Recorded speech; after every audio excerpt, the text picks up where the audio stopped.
sangwa kaze inshuti banywanyi bacu turasubiye kuba mwiriwe canke mwaramutse bivanye naho muherereye kuri mwe mwese mwumviriza ibiganiro vyacu muherereye irya nino ku migabane y'amakungu ya kure abatwumviriza muherereye irya nino mu karere k'ibiyaga binini eka namwe mwese mwumviriza ibiganiro vyacu muherereye irya nino ngaha mu gihugu cacu c'u Burundi turi n'iteka n'umunezero ntangere wo gusubira kubakengurukira no kubaha kaze mu makuru n'ibiganiro vyacu vya minsi yose mwumviriza biciye ku buhinga ngurukana bumenyi bwa YouTube eka tubakengurukiye cyane mwe mwese mwahejeje gufyonda sabone kuba tarabikora ndabasabe kumanuka munsi y'video muraba handitse ijambo sabone mufyondeko muraca mu ntara kengere naho nyene mufyondeko hama tuje turabana makuru n'ibiganiro tubashitsa ku munsi ingingo nkuru ziza kugira ibiganiro vyacu vy'uno munsi turazifatira ku makuru akomeye cyane ahejeje kudushikira ibintu ntivyoroshe ngaha mu gihugu cacu c'u Burundi mu nyuma zuko umukuru w'igihugu nyene icubahiro General Major Everest Ndayishimiye asabwe gutanga imihoho ubugira gatatu ivyo bikaba bibaye mu nyuma zuko abakuru mu gisirikare abashinga amateka abashikiranganji n'abakenguza amateka bava mu mugambwe uri ku butegetsi wa CNDD-FDD baherutse kugira inama kaminuza bagasaba umukuru w'igihugu nyene cubahiro General Major Everest Ndayishimiye gutanga imihoho ivyamurakaje cane agaca avuga ko abo bategetsi bose ari ibibore mu mutwe ivyo ngivyo vyaraciye bikwega amajambo atari makeyi kuri ubu umucanwa vyakije muri ntare rushatsi nturazima n'amakuru akomeye cane ahejeje kudushikira umutegetsi akomeye cane mu Burundi arahejeje kuvuga amajambo y'agacamutwe k'umukuru w'igihugu nyene icubahiro General Major Everest Ndayishimiye igihe yatanga imihoho na leta yiwe igasambuka ko vyatorera umuti ibibazo bihanze Burundi uwo ninda bivuze abivugiye hehe abamenyesha makuru bacu bayatohoje yose turaje tuyagushitse ko mwidonido ry'amakuru yacu bikabuko mu nyuma zuko hari amakuru akomeye cyane adushikira ava mu mugambwe wa CNL kuri ubu umugambi wo kugandagura umushinga amateka agatorwa sa urabandanya ni mu nyuma zuko mukuru w'inama nshinga amateka Daniel Gerase Ndabirabe yahejeje gufata ingingo y'agacamutwe k'uyo mugambwe bitaravuzwe ko rumwe n'abanywanyi b'uwo mugambwe kuri ubu noneho ingingo mbi cyane irahejeje gufatirwa umushinga amateka agatorwa sa iyo ngingo yakweza amajambo irya nino ngaha mu gihugu cacu c'u Burundi umuhinga mu vy'amategeko hari ivyo ahejeje gutangaza navyo uraza kuvyumviriza mwidonido bikabuko mu nyuma zuko mu yandi makuru akomeye cyane adushikira nk'uko bitangazwa na ombudsman w'igihugu cacu c'u Burundi ngo ikibazo c'ibitoro cahejeje gutorerwa umuti gusa uyo muti urarura ku banyagihugu uyo muti nuwe wafashwe na leta ya Gitega ku kibazo c'ibitoro ese biratorera inyishu ikibazo c'umuyaga nkuba n'icisukari vyibonekeza ngaha mu gihugu cacu c'u Burundi mu nyuma zuko haheze igihe kitari gitoyi hibonekeza ibibazo harimo nk'ikibazo c'igitoro n'ibindi bibazo bikomeye cane ngaha mu gihugu cacu c'u Burundi leta ya Gitega yafashe ingingo ikomeye cane abanyagihugu baratangura kugumuka ibintu birakomeye cane mu gihugu c'u Burundi muri leta naho nibihejeje gutangazwa na ombudsman w'igihugu cacu c'u Burundi navyo uraza kuvyumviriza bikabuko mu nyuma zuko mu makuru akomeye cane adushikira muri ntare rushatsi umukuru w'igihugu nyene icubahiro General Major Everest Ndayishimiye yarakiriye intumwa y'umukuru w'igihugu ca Republika Iharanira Intwaro Rusangi ya Kongo Felix Antoine Tshisekedi bikabuko mu nyuma zuko abasirikare b'u Burundi bari muri ico gihugu ngo bamerewe nabi cane kuri ubu mu nyuma zuko ishirahamwe mpuzamakungu ONU risohoye icegeranyo kuba ariko baterera umurwi nyeshamba yo mu 2023 kuri ubu abategetsi bompi yo umukuru w'igihugu nyene icubahiro General Major Everest Ndayishimiye na Felix Antoine Tshisekedi baratangaza ko ibintu bigiye guhinduka hakaba hari umugambi ukomeye cyane wo kugandagura Joseph Kabila wahora atwara icyo gihugu ca Republika Iharanira Intwaro Rusangi ya Kongo ku mugambi wose wapanzwe vyahejeje kumenyekana uribaza vyifashe gute vyose uraza kuvyumviriza mwidonido ry'amakuru yacu we wica usabwa manuka munsi y'video uraba handitse ijambo sabone ufyondeko uracubona hari akazogera naho nyene ufyondeko hama tuje turabana mu makuru n'ibiganiro tubashitsa ku munsi eka tudatevye amakuru yacu tuyatanguriye kuyakomeye cane ahejeje kudushikira mu nyuma z'uko vyari bimaze igihe kitari gitoyi bivugwa ko mushikiranganje wa mbere Gervas Ndirakobuca amerewe nabi cane muri leta mvyeyi. Ivyo ahejeje gutangaza vyatunguye abanyagihugu aho bamwe bamwe bari biteze ko umushikiranganje wa mbere Gervais Ndirakobuca agiye kumaramaza umukuru w'igihugu nyene icubahiro General Major Evariste Ndayishimiye imbere y'isi yose akavuga amabi ye n'ubusuma bwiwe. Yasubiye kugaragaza ko nawe ari igisuma gikomeye ngaha mu gihugu cacu c'u Burundi mu nyuma z'uko yafashe vyaha vyakozwe n'umugambwe uri ku butegetsi wa CNDD-FDD vyose akabiterera ibanki y'isi. Ni amajambo akomeye cane yatangaje ko ibibazo Burundi buriko burahura navyo ari ingaruka z'ibihano bwafatiwe n'ibanki y'isi yose naho vyavuye ko kuva mu mwaka w'2021 ngo wewe akaba abona ko vyasize igihengeri gikomeye mu vy'ubutunzi. Akaba yaciye asaba ibanki y'isi yose gufasha Uburundi muri kino gihe ngo Burundi buri mu bibazo vy'igitoro, umuyaga nkuba, ihindagurika ry'ibihe. Nubwo umushikiranganje wa mbere Gervais Ndirakobuca avuga ivyo ngivyo, wewe arazi ubusuma bwa bagenzi we mu mugambwe uri ku butegetsi wa CNDD-FDD na cane cane ko ubutunzi bw'igihugu babumariye mu mifuko yabo. Ivyo akaba yabishikirije kuri uyu wa gatanu mu kiganiro n'urwego nyobozi rw'ibanki y'isi yose hamwe n'abagize leta y'u Burundi. Umushikiranganje wa mbere Lieutenant General Gervais Ndirakobuca kandi yarakingiye amabi yose agirwa n'abategetsi bagenzi we bava mu mugambwe uri ku butegetsi wa CNDD-FDD. Aca arabesha ko Burundi bumaze gutera intambwe mu bisabwa n'ibanki nkuru y'isi yose, aho yavuze ko ibintu 7 ku 8 bisabwa n'ibanki nkuru y'isi yose ku Burundi bimaze gukorwa. Igisigaye ngo ni ikibazo kijanye nuko ifaranga rivunjwa. Gervas Ndirakobuca kandi yaradomye urutoke ku bibazo bihanze igihugu muri kino gihe, aho yagarutse ku bibazo vy'igitoro, hindagurika ry'igihe, umuyaga nkuba n'ibindi, aho mbere yasavye banki y'isi yose gushigikira Uburundi muri bino bihe. Abagize urwego nyobozi rw'ibanki nkuru y'isi yose bari mu Burundi kuva kuri uyu wa kane igenekerezo rya 4 Mukakara umwaka w'2024 mu rugendo rw'iminsi 3. Bakaba bari baje kuraba uko imigambi isanzwe ishigikiwe n'ibanki nkuru y'isi yose iriko irarangurwa mu Burundi no kuganira n'abategetsi bayoboye igihugu ku bibazo bafise mu kurangura umugambi nuko zatorerwa umuti. Nayo muri arya makuru twababwiye mu mfunyafunyo z'amakuru yacu, umukuru w'igihugu nyene icubahiro General Major Evariste Ndayishimiye amerewe nabi cane. Kuri ubu noneho umukuru w'umugambwe Ranaka Aloys Baricako yamenyesheje ko amagorwa igihugu c'u Burundi kirimwo yobazwa umugambwe CNDD-FDD ukwije imyaka 20 uyoboye igihugu ariko kikaba kiri mu manga. Agaca avuga ko umugambwe CNDD-FDD wari ukwiye kwigira kuri leta ya Tanzania, aho Perezida John Pombe Magufuli yateje imbere igihugu mu myaka 5 gusa, ariko CNDD-FDD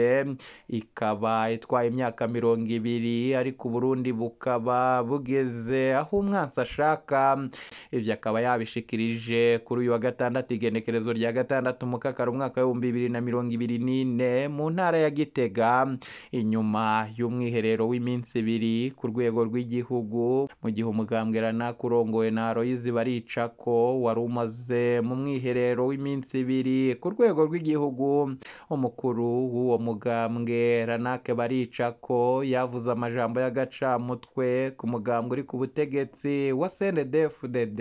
Aca avuga ko kubw'uwo mugambwe kuri ubu Burundi bugeze aho umwansi ashaka. Mu mbono ye ngo akabona ko Burundi bukeneye uwo bushayura. Aloys Baricako yamenyesheje ko ibihe Burundi burimwo bikwiye kubazwa umukuru w'igihugu nyene icubahiro General Major Evariste Ndayishimiye na Colonel Senateri Reverend Ndikuriyo aramutswe umugambwe uri ku butegetsi wa CNDD-FDD, na cane cane ko ngo imyaka ishika kuri 20 uyo mugambwe umaze urongoye igihugu, ariko ngo Burundi bukaba bugeze aho umwansi ashaka. mwaka umukuru w'umugambwe ranake yavuniye akagoha abo bategetsi abasaba gufatira akarorero ku gihugu ca Tanzania umuhisi Pombe Magufuli yateje imbere ico gihugu mu myaka 5 gusa, ariko umugambwe uri ku butegetsi CNDD-FDD ngo mu myaka 20 ukaba ugejeje igihugu ari mu manga. Igihugu c'u Burundi ibibazo bicugarije n'ibijanye n'ubutunzi, aho igitoro gisigaye ari ikibazo mu gihugu, umuyaga nkuba, isukare, ivyo byose bikaba vyarashubije inyuma ubuzima bw'abanyagihugu, mbere n'igihugu kikagira igihengeri mu vy'ubutunzi, bikaba uko mu nyuma z'uko kandi umukuru w'igihugu nyene icubahiro General Major Evariste Ndayishimiye ubugira gatatu asubiye gusabwa gutanga imihoho mu nyuma z'uko abategetsi bakomakomeye ngaha mu gihugu cacu c'u Burundi bari bahejeje gushinga akarwi kishinze gusaba umukuru w'igihugu gusambura leta yise mvyeyi. Kuri ubu noneho umumenyeshamakuru w'inararibonye akaba akurikiranira hafi vya politiki y'igihugu cacu c'u Burundi Atanazi Karayenga yasubiye gusaba perezida nyene icubahiro General Major Evariste Ndayishimiye gutanga imihoho ku neza ngo akabisa agatorwa asa canke Frederic Bamvuginyumvira. Ivyo akaba yabishikirije mu kiganiro cihariye yagiranye n'iradiyo Peace FM ijwi ry'urwaruka kuri uyu wa 4 mu Kakaro mwaka w'2024 mu gihe igihugu c'u Burundi cugarijwe n'ibibazo bidasanzwe mu bisata nka vyose vy'igihugu. Umumenyeshamakuru Atanazi Karayenga amenyesha ko ikintu gishobora gukiza igihugu muri kino gihe ari uko perezida Evariste Ndayishimiye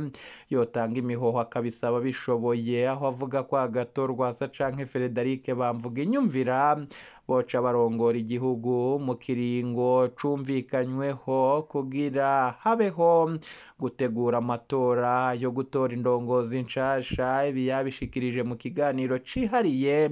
n'iradiyo Peace FM ijwi ry'urwaruka kuri uyu wa 4. Ivyo nivyo yashikirije nk'uko bibonwa n'umumenyeshamakuru Atanazi Karayenga mu gihe umukuru w'igihugu nyene icubahiro General Major Evariste Ndayishimiye ngo yoba yemeye ko yananiwe agatanga imihoho hashobora gukira ibintu vyinshi kandi abarundi n'amakungu bakazobimwubahira, mu gihe kandi ngo yokwanka gutanga imihoho. Atanazi Karayenga avuga ko abarundi atari abana bazomenya ico gukora, kuko umutegetsi yama akenera umunyagihugu gusumba uko umunyagihugu akenera umutegetsi. Kubwiwe avuga ko abarundi bafise ububasha bwo kumubogoza kandi ariko bikwiye kugenda kugira Uburundi busubirane iteka bwatswe na Evariste Ndayishimiye nyuma yo kubahemukira. Agatorwa asa kandi Atanazi Karayenga asaba gusubirira umukuru w'igihugu nyene icubahiro General Major Evariste Ndayishimiye amerewe nabi cane mu nama nshingamateka mu nyuma z'uko abogozwa mu mabanga yo kurongora umugambwe wiwe. Hari ingingo y'agacamutwe yahejeje kumufatirwa. Kubw'iyo ngingo umunyepolitiki akaba yaranononsoye ibijanye n'amategeko Tasiye Sibomana avuga ko biro y'inama nshingamateka yahonyanze amategeko mu kwemeza ikurwa rya Agatorwa asa ku burongozi bw'umukuru w'umurwi w'abashingamateka ba CNL, kandi urubanza rukiri mu butungane. Ivyo yabishikirije ku iradiyo Isanganiro inyuma y'igenwa rya Leopold Hakizimana nk'umukuru w'umurwi w'abashingamateka ba CNL, mu gihe bahora barongowe na Agatorwa asa. Umukuru w'inama nshingamateka Daniel Gerase Ndabirabe aherutse kwemeza itorwa ry'umushingamateka Leopold Hakizimana nk'urongoye umurwi w'abashingamateka baturuka mu mugambwe CNL, mu gihe bahora barongowe na Agatorwa asa. Ni nyuma y'inama yabaye ku wa 4 Ruheshi igizwe n'abashingamateka 13 gusa bayoboka Nestor Girukwishaka nk'umukuru w'umugambwe CNL, bakaba baciye bagena Leopold Hakizimana Hakizimana kuba umukuru w'umurwi w'abashinga amateka baturuka mu mugambwe CNL hama biremezwa n'umukuru w'inama nshinga amateka Daniel Gerase Ndabirabe bibonwa n'umunyepolitike akaba n'umuhinga mu bijanye n'amategeko ko biro y'inama nshinga amateka yahonyanze amategeko mu kwemeza uwo mushinga amateka nk'umukuru w'umurwi w'abashinga amateka baturuka mu mugambwe wa CNL akaba yarasubiriye Agathon-Rwasa. Iryo kurwa rya Agathon-Rwasa Thacien Sibomana avuga ko ritisunze amategeko, urubanza rwa CNL rukiri mu butungane, rero ko biro y'inama nshinga amateka yari kurindira urubanza rugacika. N'amakuru akomeye cyane adushikira, bikaba uko mu nyuma z'uko mu makuru akomeye cyane ahejeje kudushikira ku ngingo yahejeje gufatwa na leta ya Gitega ku kibazo c'igitoro. Kuri ubu noneho abanyagihugu baratangura kugumuka. Umuhuza w'abarundi Aimé Laurentine Kanyana yavuze amajambo akomeye cyane yakuye umutima abanyagihugu, aho vyaciye vyibonekeza ko leta ya Gitega ntaco biyibwiye kuba Burundi bufise ikibazo gikomeye mu bijanye n'igitoro. Laurentine Kanyana yateye akama abarundi kugenda n'amaguru mu ntumbero yo gukemura ikibazo co kwiyunguruza, hako baguma barindiriye amabisi amasaha n'amasaha. Uwuhevye abanyagihugu ko ikibazo c'igitoro kitazatorerwa inyishu, mu majambo yiwe yagize ati: abasore mwambara amasuplese, abamama mwambara amabubu, hama muhatere n'irenge hako muguma murindiriye amabisi. Biyabishikirije ku munsi w'ejo mu nama yagiranye n'abarongoye abandi muri komine Mukaza. Umuhuza w'abarundi Aimé Laurentine Kanyana yaragize ico avuga ku kibazo co kwiyunguruza gisigaye ari ikibazo gikomeye mu gisagara ca Bujumbura biturutse kw'ikena ry'igitoro imaze igihe mu gihugu. Hari kw'igenekerezo ry'umunane mu Kakaro mu nama n'abarongoye abandi muri komine Mukaza, umuhuza w'abarundi muri komine Mukaza, ombudsman w'abarundi yateye akama abarundi ko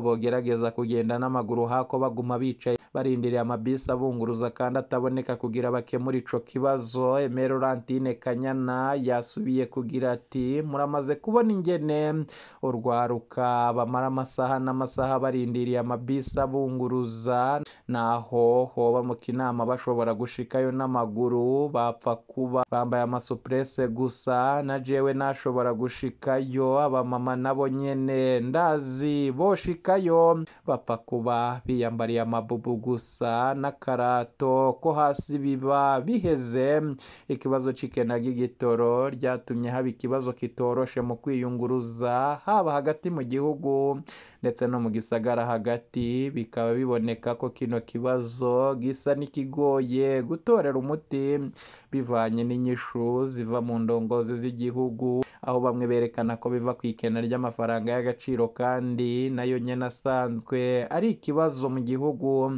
Abandi bo bakavuga ko ari inkurikizi z'ibihano leta y'u Burundi yafatiwe mu mwaka w'2015. Bikaba uko mu nyuma z'uko mu makuru yacu twabwiye amakuru akomeye cyane ajanye n'uko umukuru w'igihugu nyene icubahiro General Major Evariste Ndayishimiye yakiriye intumwa ya mugenzi wiwe wa Repubulika Iharanira Intwaro Rusange ya Kongo Félix Antoine Tshisekedi,